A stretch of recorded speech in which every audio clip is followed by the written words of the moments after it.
Emma Harper sat in the car outside her childhood home, her hands clenched around the steering wheel as she stared at the large, colonial-style house that had once been her sanctuary. The sight of it now felt foreign, like a monument to a life she no longer recognized. The white shutters were closed, and the garden, once meticulously maintained by her late father, was overgrown with weeds. The front door, which had always been left unlocked for her, now had a new, shiny deadbolt, a silent but glaring reminder that she was no longer welcome. It had been only 3 weeks since her father, Robert Harper, had passed away unexpectedly from a heart attack. He was 65, in good health, a man who never missed a morning run or a round of golf with his buddies. The news of his death had hit Emma like a freight train. The grief still clung to her like a wet coat, heavy and suffocating, but there was no time to mourn properly. The moment the funeral was over, Linda had begun making changes, small at first, like moving Emma's father's things into storage and replacing family photos with her own. Now, the changes were glaring. Taking a deep breath, Emma forced herself to step out of the car. The gravel crunched under her heels as she approached the front door, her heart pounding with each step. Her father's house, the house she had grown up in, felt like enemy territory now. It was absurd, she thought, how quickly things could change. How someone who was once considered family could so quickly turn into a stranger. Before Emma could knock, the door swung open. Linda stood there, blocking the entryway.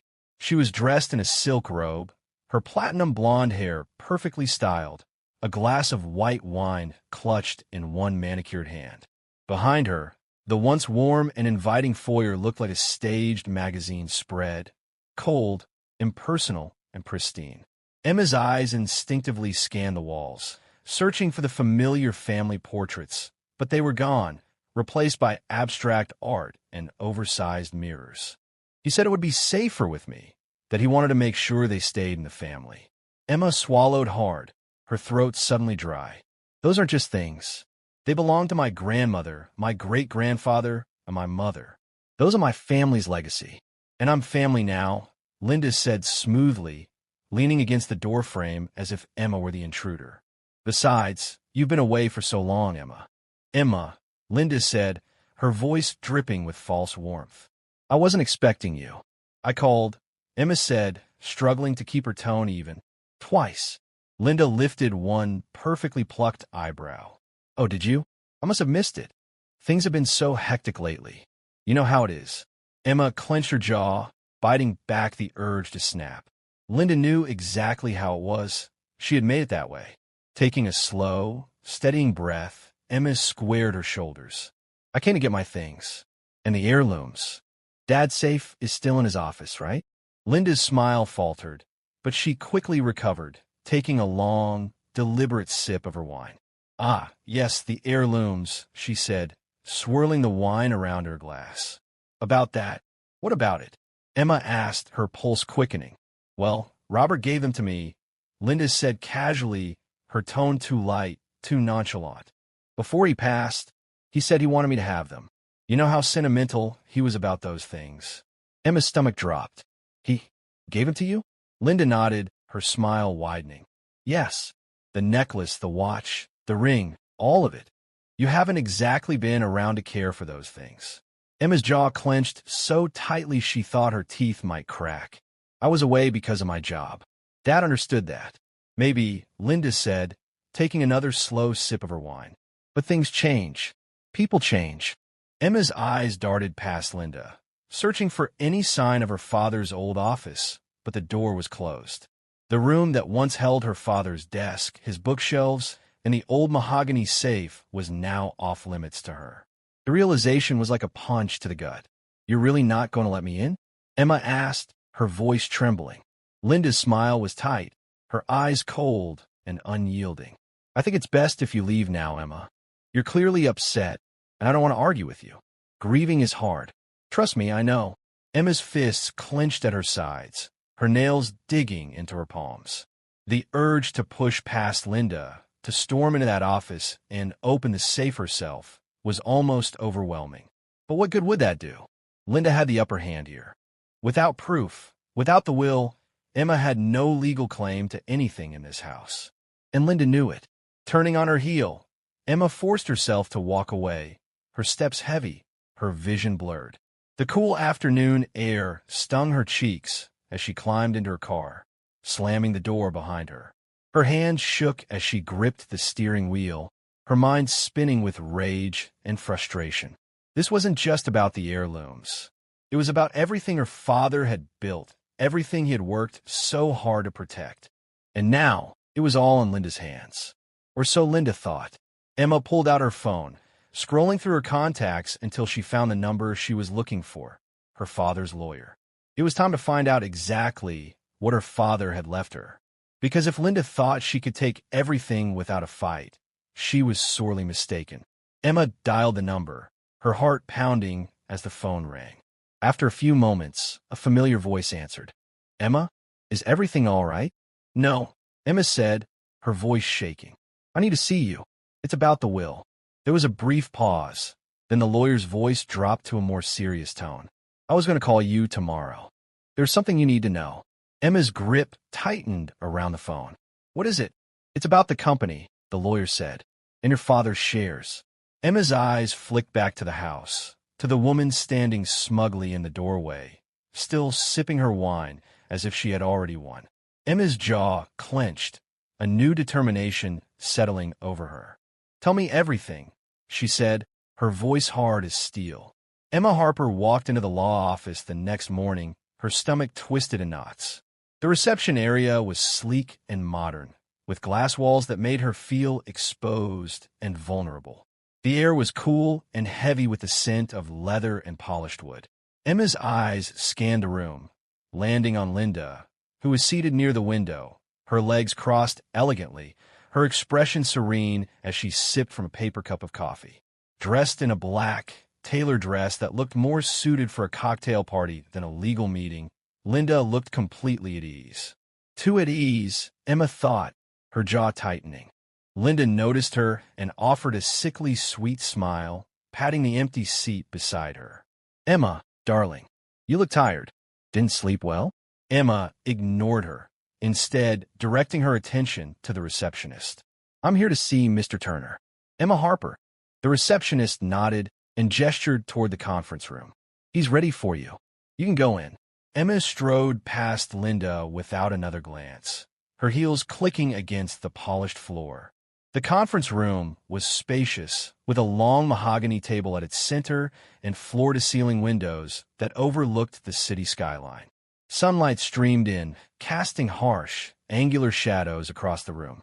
At the far end of the table sat Mr. Turner, her father's longtime attorney, a thin man with silver hair and wire-rimmed glasses that gleamed under the fluorescent lights. "Emma," he said, standing as she entered. "Thank you for coming." Emma nodded, her throat too tight to speak. Linda walked in behind her, closing the door with a quiet click. She took a seat directly across from Emma, crossing her legs and leaning back in her chair, her fingers tapping rhythmically against the armrest. Mr. Turner cleared his throat, his eyes flicking between the two women. "First, let me express my condolences once again for your loss. Your father was a remarkable man, and his passing has been felt deeply by everyone who knew him." Linda's eyes glistened, and she dabbed at the corner of her eye with a tissue. "Yes, it's been so hard," she said, her voice trembling. "Robert was everything to me." Emma clenched her jaw, her nails digging into her palms beneath the table. This was an act. All of it. The delicate dabbing at the eyes, the quivering lower lip, it was all rehearsed. Linda was as calculating as she was cold, and Emma was beginning to see just how far she was willing to go to take what wasn't hers. Mr. Turner picked up a thick manila envelope from the table and set it down in front of him. "Before we begin, I want to make it clear that the contents of this will are legally binding and were drafted in accordance with Robert's explicit instructions. Nothing in this document can be contested without substantial evidence of coercion or incompetence at the time of signing." Emma's heart pounded in her chest. This was it. This was the moment. Mr. Turner pulled out a stack of papers and began to read. "To my wife, Linda Harper, I leave the residence located at 243 Maplewood Drive including all furnishings, decor, and personal belongings therein. Linda smiled, her eyes darting to Emma, as if to say, "See, it's all mine." "To my daughter, Emma Harper," Mr. Turner continued, his voice steady and professional, "I leave the sum of $50,000 to be deposited into her personal bank account, as well as all personal effects located in the storage unit at Maplewood Self-Storage, Unit 27B. Emma felt her chest tighten. $50,000? That was it. No mention of the heirlooms, no mention of her father's company. Nothing. She bit the inside of her cheek to keep from crying, her gaze fixed on the table. Linda's smile widened. "Oh, Emma," she said, her tone dripping with mock sympathy. "I know how much those old boxes of your mother's things meant to you." Emma's nails dug deeper into her palms. This was worse than she had imagined. Mr. Turner took a deep breath, his eyes settling on Emma. "However," he said, his voice lowering, "there is an addendum to this will, a separate document signed and notarized just 3 months before Robert's death." Linda's smile faltered, her brow furrowing slightly. "What addendum?" Mr. Turner ignored her, his attention focused solely on Emma. "To my daughter, Emma Harper, I leave the controlling shares of Harper Real Estate Group, amounting to 51% of the company's total shares. The remaining 49% is to be divided among the current board members, with Linda Harper receiving 10% as a non-voting shareholder." Linda's eyes widened, the color draining from her face. "What?" Emma's breath caught in her throat. 51%. The controlling shares. The very thing that determined the direction and future of the company her father had spent decades building. It was more than she had dared to hope for. Linda leaned forward, her fingers gripping the edge of the table so tightly that her knuckles turned white. "This is a mistake," she said, her voice shaking. "Robert would never have left her the controlling shares. He was grooming me to take over the company." Mr. Turner folded his hands on the table, his expression stern. "Robert was very clear in his intentions, Linda. He specifically stated that Emma was to inherit the controlling shares to ensure the company remained within the Harper family's direct lineage. His words were precise and legally binding. But I was his wife." Linda sputtered, her eyes wild with desperation. "I was with him for 10 years. I was the one running the household while he worked. I was the one who was there for him every single day. And you've been generously compensated for that," Mr. Turner said, his voice cool and emotionless. "The house, the furnishings, the bank accounts, all of that remains in your possession. But the company, as per Robert's wishes, is to be controlled by Emma." Emma swallowed hard, her eyes fixed on Linda, whose face had turned a blotchy shade of red. The woman who had stolen her heirlooms, who had smirked as she locked Emma out of her own childhood home, was now scrambling to keep her composure. "You can't do this," Linda said, her voice cracking. "You can't just hand her the company. She has no idea how to run it." "That's not your decision to make," Mr. Turner said, his tone firm. "Emma is now the majority shareholder, and as such, she has full control over the board and its decisions." Emma's mind spun, struggling to process what she had just heard. She had gone from having nothing, no heirlooms, no home, no family, to holding the most powerful position in her father's company. It was a victory, but it was one that felt hollow, as if the ground beneath her had shifted and left her standing on unsteady footing. Linda stood abruptly, her chair scraping against the floor. "This isn't over," she said, glaring at Emma, her eyes narrowed with fury. "You may have the shares, but you don't have the loyalty of the board. They'll never follow you." Emma met her stepmother's gaze, her heart pounding. "We'll see about that," she said, her voice steady despite the storm of emotions raging inside her. Linda stormed out of the room, her heels clicking angrily against the polished floor. The door slammed shut behind her, and the room fell into silence. Mr. Turner reached across the table, sliding a thick folder toward Emma. "Everything you need to know is in here," he said softly. "Your father prepared you for this, Emma. Don't let her intimidate you." Emma nodded, her fingers trembling as she took the folder, feeling its weight in her hands. The power she now held was both exhilarating and terrifying. And as she stood up to leave, she couldn't shake the feeling that Linda wasn't done yet. Not by a long shot. Emma Harper sat alone in her father's former office, the room that now legally belonged to her, but felt as foreign as a stranger's house. The room still smelled faintly of her father's cologne, a mix of cedarwood and tobacco, a scent that once brought her comfort, but now felt like a cruel reminder of his absence. The mahogany desk was clear of any personal effects. Even a framed photo of her and her father at her college graduation was gone. Linda had wiped away every trace of Robert Harper as if he never existed. Emma ran her fingers over the smooth surface of the desk, her jaw set in determination. The folder Mr. Turner had given her sat open before her, the documents within spilling across the desk like the shattered remains of her life. Among them were the company's financial records, board member contacts, and a detailed list of her father's assets. But one file in particular caught her attention, a ledger of recent financial transactions. Emma picked it up, her eyes scanning the figures with growing unease. The numbers didn't add up. Emma leaned closer, her brow furrowing as she flipped through the pages. In the months leading up to her father's death, Linda had been withdrawing significant sums of money from various accounts, amounts large enough to raise suspicion, but small enough to avoid detection. The transactions were all made to an account listed under the name HL Investments. Emma had never heard of it, but the regularity of the transfers was undeniable. Every 2 weeks, like clockwork, Linda had funneled thousands of dollars into this mysterious account. Emma's heart raced as she reached for her phone, her fingers trembling as she dialed Mr. Turner's number. "Emma," he answered after the first ring. "Is everything all right?" "No," Emma said, struggling to keep her voice steady.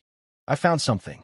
There are these transfers, thousands of dollars going to an account called HL Investments. Do you know what that is?" There was a pause on the other end of the line, the kind of pause that stretched just a second too long. "HL Investments," Mr. Turner said, his tone darkening. "That's Linda's company. She formed a year ago, supposedly to invest in real estate. But as far as I know, it's nothing more than a shell corporation." Emma's grip tightened around the phone. "So she was funneling money out of the company before my father died? Why would she need to do that?" "I don't know," Mr. Turner said. "But if she was siphoning funds without Robert's knowledge, she could be in serious legal trouble." Emma swallowed hard, her mind spinning. If Linda was stealing from the company, there had to be a reason. Something she was hiding. Something that might explain why she was so desperate to keep Emma away from the heirlooms. "Thank you, Mr. Turner," Emma said, hanging up. She stared at the ledger, the numbers swimming before her eyes. The money wasn't the only thing that was missing. There were other assets listed in her father's will that had been unaccounted for, including the heirlooms. Emma stood abruptly, her chair scraping against the floor as she strode to the door. The house was quiet, eerily so. Linda was out, probably drowning her frustration in cocktails at the country club. Emma knew she had to act quickly. This was her only chance to search the house without being caught. She made her way to the office, her heart pounding as she approached the safe. It was a large, imposing thing built into the wall behind a false panel. The combination lock gleamed in the dim light, and Emma's stomach twisted with anxiety. The last time she had tried to open it, Linda had practically shoved her out of the room. But now, with Linda gone, Emma felt a surge of adrenaline. Emma crouched down, her hands shaking as she reached for the dial. She had memorized the combination years ago, back when her father had shown her how to open it just in case. Just in case he wasn't around anymore. The thought made her chest tighten, but she forced herself to focus. 23-6, 18-12, 4. The lock clicked, and Emma held her breath as she pulled the heavy door open. Inside, the safe was almost empty. The only things left were a few envelopes, a stack of documents, and a small velvet box. Emma's eyes zeroed in on the box, her heart leaping into her throat as she reached for it. Inside was her grandmother's diamond necklace, the one Linda had claimed her father had given to her. Emma's fingers closed around the cool metal, her chest tightening as she remembered the night her grandmother had given it to her father. "This is for Emma," she had said, her frail hands clasping Robert's. "For her wedding day." Emma's eyes stung, but she blinked back the tears, setting the necklace aside as she rifled through the rest of the contents. The documents were legal papers, deeds, investment portfolios, and stock certificates, but one document stood out. It was a handwritten letter in her father's scrawled handwriting. Emma unfolded the letter, her eyes scanning the page. "Emma, if you're reading this, it means things didn't go as I planned. I know Linda has been trying to take control of the company, but I couldn't bring myself to believe she would go this far. I didn't want to see it, couldn't see it, until it was too late. I left you the controlling shares for a reason. Protect the company. Protect our legacy. And don't trust her. Not for a second. Love, Dad." Emma's hand shook as she set the letter down. Her father had known. He had seen what Linda was doing, but he hadn't stopped her. Why? Because he had been trying to protect Emma. And now, it was up to her to finish what he had started. Emma closed the safe, tucking the necklace into her bag and slipping the letter into her coat pocket. She couldn't stay here. Not now. Not with Linda breathing down her neck. But she had enough. Enough evidence to confront Linda, to force her to give back what she had stolen. Emma hurried down the hall, her footsteps echoing through the empty house. Just as she reached the front door, she heard a car pulling into the driveway. Emma's heart leapt into her throat. Linda was back. Panicking, Emma darted behind the staircase, pressing herself flat against the wall as the front door swung open. Linda's heels clicked against the marble floor, her voice carrying through the house as she spoke into her phone. "No, I told you to keep that account open," Linda snapped, her tone sharp and demanding. "I don't care if the lawyer is asking questions. We can't shut it down now. Not until the money is moved. And make sure those heirlooms stay out of sight. The last thing I need is Emma getting her hands on them." Emma's blood ran cold. Linda was moving money. And the heirlooms, they were still in the house. But where? Emma's mind raced as she pressed herself tighter against the wall, her breath coming in shallow gasps. Linda ended the call and tossed her phone onto the hall table, her heels clicking as she moved toward the office.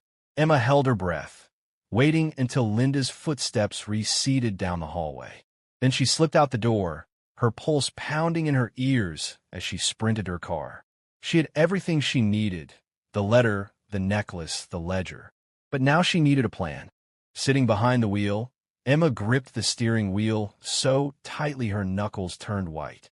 Linda had stolen from her father, from the company, and she was still hiding something. Emma would find it, and when she did, Linda would lose everything. Emma Harper parked her car outside the Harper Real Estate headquarters, the towering glass structure gleaming under the afternoon sun. The building loomed over her like a fortress, a symbol of her father's legacy, and now, her newfound power. But today, it felt less like a victory and more like a battleground. Inside, the board members were gathering for an emergency meeting, one Emma had called less than 24 hours ago. Linda had likely spent the entire night rallying support, using her charm and manipulative tactics to sway the board against Emma. But Emma had come prepared. She had the ledger, the letter, and the necklace, each a piece of the puzzle that would expose Linda for what she truly was, a thief and a fraud. Emma took a deep breath, straightened her shoulders, and stepped out of the car. As she approached the glass doors, she caught sight of her reflection. The woman staring back at her was different from the one who had walked away from that house empty-handed weeks ago. Gone was the grieving daughter who had been pushed aside and trampled over. In her place stood the rightful heir to Harper Real Estate, a woman ready to reclaim what was hers. Inside, the boardroom was already buzzing with hushed conversations. The long, polished table was filled with familiar faces, some old family friends, some new allies, and some whose loyalty remained in question. At the head of the table sat Linda, her legs crossed elegantly, her face a mask of calm composure. Dressed in a tailored black pantsuit, she looked every bit the confident, untouchable widow. But when she saw Emma enter, her expression darkened, her eyes narrowing like a predator sensing danger. "Well, look who decided to show up," Linda said, her smile tight and forced. "We were just discussing the state of the company. Important matters." Emma ignored her, walking to the far end of the table where Mr. Turner sat, his expression grave. He nodded subtly, his eyes conveying silent support. Emma dropped her bag onto the table, her movements deliberate, and pulled out the thick folder she had assembled over the past few days. "Before we begin," Emma said, her voice clear and steady, "I'd like to address a few matters of critical importance." Linda leaned back in her chair, folding her arms over her chest. "Oh, please do," she said, feigning disinterest. "We're all ears." Emma met Linda's gaze head-on, refusing to blink.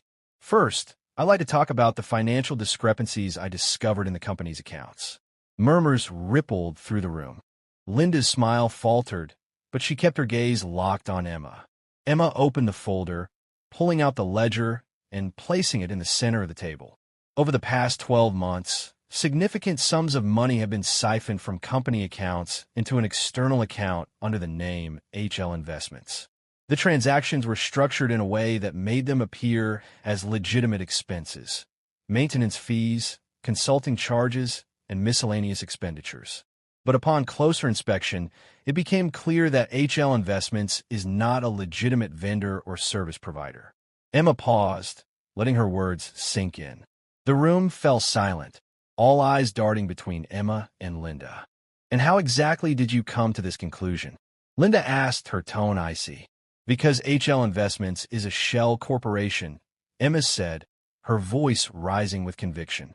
"And the owner of that corporation is you, Linda." Gasps echoed around the room. Linda's jaw clenched, her knuckles white as she gripped the armrests of her chair.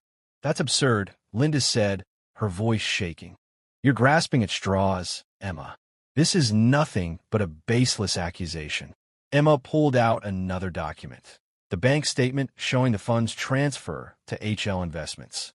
"This is a copy of the bank statement. The account number matches the one associated with HL Investments. And the signature authorizing each transfer? Yours." Linda's face drained of color. The room erupted in whispers and gasps, some board members exchanging shocked glances, others shaking their heads in disbelief. "I didn't do anything illegal," Linda said, her voice rising, her eyes darting around the room, searching for support. "Robert trusted me. He gave me control over those accounts. This is all just a misunderstanding." Emma pulled out one final piece of evidence, the handwritten letter from her father. "And this," she said, her voice steady, "is a letter my father wrote to me before he died. In it, he warns me about you, Linda. He knew what you were doing. He knew you were stealing from the company, from him, from me." Linda's mouth opened and closed, her face pale and stricken. "And that's not all," Emma said, reaching into her bag and pulling out the velvet box. She opened it, revealing her grandmother's diamond necklace, the one Linda had claimed was hers. "You said my father gave this to you, that he wanted you to have it. But I found it in the safe, along with the documents you try to hide. You didn't just steal money, Linda. You stole my family's heirlooms. You tried to erase my father's legacy and claim it as your own." Linda shot to her feet, her chair screeching across the floor. "You're lying," she screamed, her composure shattering like glass. "You're trying to turn everyone against me. You have no proof." "The evidence is right here," Mr. Turner said, standing up, his expression stern. "And given the severity of these accusations, I suggest we call for a vote to remove Linda Harper from her position as a board member and initiate a formal investigation into her actions." Linda's eyes widened, her chest rising and falling as she struggled to catch her breath. "You can't do this," she said, her voice a desperate, trembling whisper. "You can't just push me out." Emma met her stepmother's gaze, her eyes cold and unyielding. "You're right, Linda. I can't. But as the majority shareholder, I can vote to strip you of your shares and freeze your assets pending a full investigation." Linda staggered back, her knees buckling as the weight of Emma's words sank in. The room was silent, every eye fixed on her as she stood there, defeated and exposed. The woman who had once strutted around like she owned the company now looked small, vulnerable, and utterly powerless. Emma turned to the board members, her expression resolute.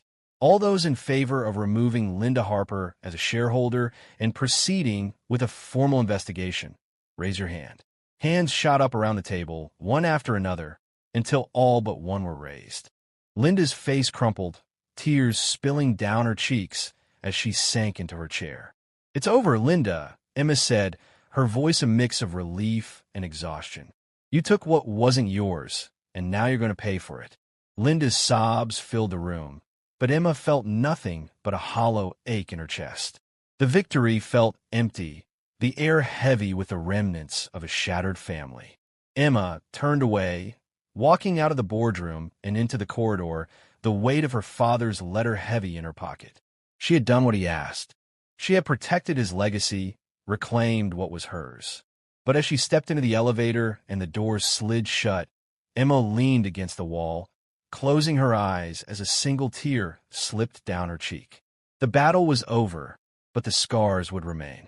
And the man she had fought so hard to protect was gone, leaving her to navigate the wreckage alone.